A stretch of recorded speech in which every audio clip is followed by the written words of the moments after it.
Hello friends, welcome to the Epic Patient. We will discuss about the chronic kidney disease. Previous lecture में हमने acute kidney disease के बारे में हमने discuss किया था. अब हम क्रोनिक किडनी डिसीज के बारे में थोड़ा डिस्कस करेंगे. इसमें इसकी डेफिनेशन, इटियोलॉजी, पैथोफिजियोलॉजी के बारे में डिस्कस करेंगे और साथ ही हम इसके sign and symptoms, diagnostic evaluation and क्या है उसका मैनेजमेंट हम देखेंगे इसमें. तो आइए सबसे पहले हम देखते हैं इसमें क्रोनिक किडनी डिसीज इसमें क्या हो रहा है. Chronic kidney disease is a long-term progressive condition where the kidney lose their ability to function effectively over time.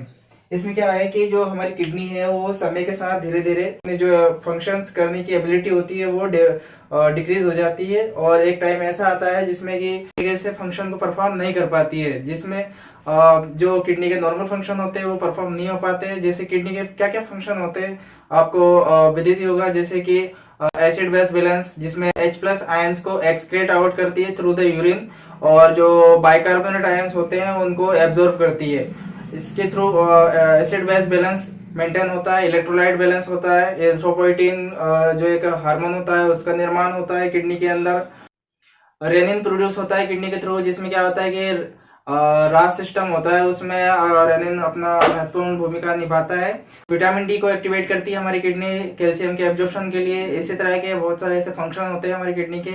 और अगर ये क्रोनिक किडनी डिसीज में अगर चली जाएगी तो इसमें क्या होगा कि हमारे जो नॉर्मल किडनी के फंक्शन होते हैं वो सभी इसमें एबिलिटी नहीं रहती है, वो फंक्शन नहीं कर पाती है.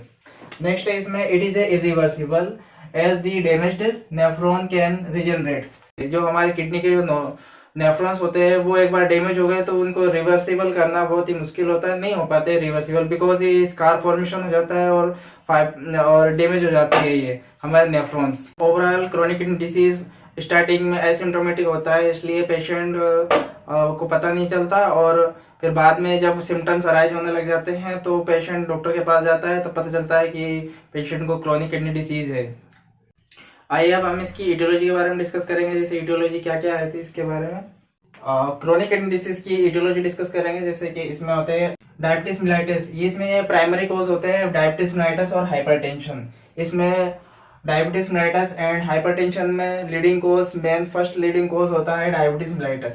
इसके अंदर क्या होता है कि जो हमारी किडनी की जो ग्लोमेरुलाई की जो ब्लड वेसल्स होती है उसमें क्या होता है कि जो ग्लोमेरुलाई की ब्लड वेसल्स क्या होती है डैमेज होना स्टार्ट हो जाती है because of diabetes mellitus and hypertension. Hypertension में क्या होता है कि जो हमारी ग्लोमेरुलाई होती है उसमें टीनी ब्लड वेसल्स होती है और उन टीनी ब्लड वेसल्स में अगर हाइपरटेंशन की वजह से ब्लड फ्लो बहुत तेजी से रहेगा उसमें, तो जो ग्लोमेरुलाई की टीनी ब्लड वेसल्स होती है वो डैमेज हो जाती है. नेक्स्ट आता है इसमें कोच ग्लोमेरुलोनेफ्राइटिस. ग्लोमेरुलोनेफ्राइटिस क्या होता है. Glomerulonephritis it is a infectious disease of the kidney. इसमें इन्फेक्शन हो जाता है हमारी किडनी के अंदर जिसकी वजह से क्रोनिक किडनी डिसीज को कॉज कर सकती है ग्लोमेरुलोनेफ्राइटिस. नेक्स्ट आएगा ऑब्स्ट्रक्टिव नेफ्रोपैथी. ऑब्स्ट्रक्टिव नेफ्रोपैथी में क्या होता है, जैसे एग्जांपल के तौर पे रिनल कैल्कुलाई या बिनाइन प्रोस्टेट हाइपरट्रॉफी. रिनल कैल्कुलाई में क्या होता है कि जो हमारी किडनी होता है उसमें स्टोन्स डेवलप हो जाते हैं. जैसे मोस्ट कॉमन स्टोन होते हैं उसमें कौन से, ऑक्सलेट एंड कैल्शियम के. तो इनकी वजह से क्या होता है कि हमारी किडनी में स्टोन डेवलप हो जाते हैं और स्टोन डेवलप हो जाते हैं तो यूरिन का जो आउटपुट होता है वो कम हो जाता है और किडनी के अंदर ही स्टोर होने लग जाता है और डैमेज हो जाती है.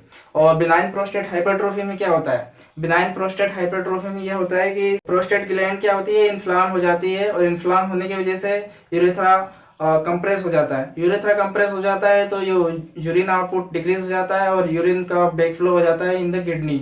किडनी में यूरिन का बैकफ्लो हो जाएगा तो जो किडनी है उसमें लंबे समय तक यूरिन पड़े रहेगा और फिर स्कार फॉर्मेशन होने लग जाएगा किडनी के अंदर और ग्लोमेरुलाई डैमेज होना स्टार्ट हो जाती है. तो ये भी एक कारण है क्रोनिक किडनी डिसीज का.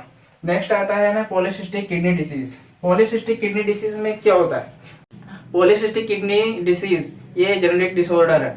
इसमें क्या होता है कि फ्लूइड फिल्ड सिस्ट होती है, इसमें फ्लूइड भरा रहता है और किडनी के अंदर ये इन्फ्लामेशन कॉज करती है और किडनी डैमेज होना स्टार्ट हो जाती है. नेक्स्ट आएगा नेफ्रोटॉक्सिक ड्रग्स. नेफ्रोटॉक्सिक ड्रग्स जो हमारी किडनी के ऊपर टॉक्सिक इफेक्ट डालती है, उनको हम नेफ्रोटॉक्सिक ड्रग्स बोलते हैं, जिसमें एंटीबायोटिक्स होती है, non steroidal anti inflammatory drugs होती है इसमें, जो कि हमारी किडनी के ऊपर बहुत ही टॉक्सिक इफेक्ट डालती है। तो देखते हैं हम pathophysiology of the chronic kidney disease. इसमें pathophysiology of the chronic kidney disease में क्या होता है, देखते हैं इसमें due to any aetiological cause. जैसे कि हमने अभी इटियोलॉजी पढ़ी है, जो भी इटियोलॉजिकल कोज होगा उसके कारण क्या होगा कि हमारे नेफ्रॉन्स डैमेज होना स्टार्ट हो जाएंगे, और इसके आगे इसमें प्रोग्रेसिव नेफ्रॉन्स लॉस, जो हमारे जो नेफ्रॉन्स है प्रोग्रेसिवली धीरे धीरे डैमेज होना स्टार्ट हो जाएंगे, और जीएफआर हमारा कम होना स्टार्ट हो जाएगा इसमें। और कंपनसेशन बाय रिमेनिंग नेफ्रॉन्स, जो रिमेनिंग जो नेफ्रॉन्स बचे हुए नेफ्रॉन्स है वो कंपनसेशन करेंगे, और डैमेज्ड नेफ्रॉन्स की जगह पे जो हेल्दी नेफ्रॉन्स है वो वर्क करना स्टार्ट कर देंगे और कंपनसेशन कर देंगे। नेक्स्ट आएगा अपना हाइपर फिल्ट्रेशन। हाइपर फिल्ट्रेशन मतलब कि जो बचे हुए नेफ्रॉन्स है वो हाइपर फिल्ट्रेशन स्टार्ट कर देंगे, और इसमें क्या होता है कि सिम्टम्स अराइज नहीं होता है। बिकॉज सिम्टम्स अराइज क्यों नहीं हो रहा है, क्योंकि स्टार्टिंग में जैसे कि हमने पढ़ा कि क्रोनिक किडनी डिसीज स्टार्टिंग में एसिम्प्टोमेटिक होती है, वो इसी कारण से हो जाती है asymptomatic, because hyper filtration. Hyper filtration क्यों, क्योंकि जो डैमेज्ड नेफ्रॉन्स है वो तो डैमेज हो गए, लेकिन उनकी जगह पे जो हेल्दी नेफ्रॉन्स है वो वर्क करना स्टार्ट कर देंगे, जिस वजह से क्या होगा कि हाइपर फिल्ट्रेशन होगा, और हाइपर फिल्ट्रेशन होगा तो यूरिन आउटपुट वो मेंटेन रहेगा, और इसमें क्या होगा कि पता नहीं चलेगा पेशेंट को। लेकिन क्या होगा कि फिर बाद में कंपनसेशन फेल हो जाता है, कि compensation fails and chronic kidney disease. Compensation, अब जैसे कि हम देखते हैं एग्जांपल के किसी आदमी के ऊपर हम 2-4 आदमियों का काम दे देते हैं कि तो वो अकेला आदमी कैसे काम करेगा, 2-4 आदमियों का कुछ टाइम तक ही कर पाएगा, फिर बाद में तो वो अपनी कैपेसिटी लूज कर देगा। इसलिए ऐसा हमारी किडनी के ऊपर भी हो रहा है कि वो जो बचे हुए नेफ्रॉन्स है वो डैमेज्ड नेफ्रॉन्स की जगह पे काम कर रहे हैं, लेकिन ज़्यादा समय तक नहीं कर पाएंगे। इसलिए ये इरिवर्सिबल एंड प्रोग्रेसिव डिसीज होती है ये। एंड नेक्स्ट आएगा क्रोनिक किडनी डिसीज, मतलब कि कंपनसेशन फेल हो जाएगा, उसके बाद हमारे जो किडनी है वो प्रोग्रेसिव क्रोनिक किडनी डिसीज में डेवलप हो जाएगी। आज के लिए इतना ही। क्रोनिक किडनी डिसीज के नेक्स्ट लेक्चर में हम इसके diagnostic evaluation, sign and symptoms and management क्या होता है इसके बारे में डिस्कस करेंगे। Thank you so much.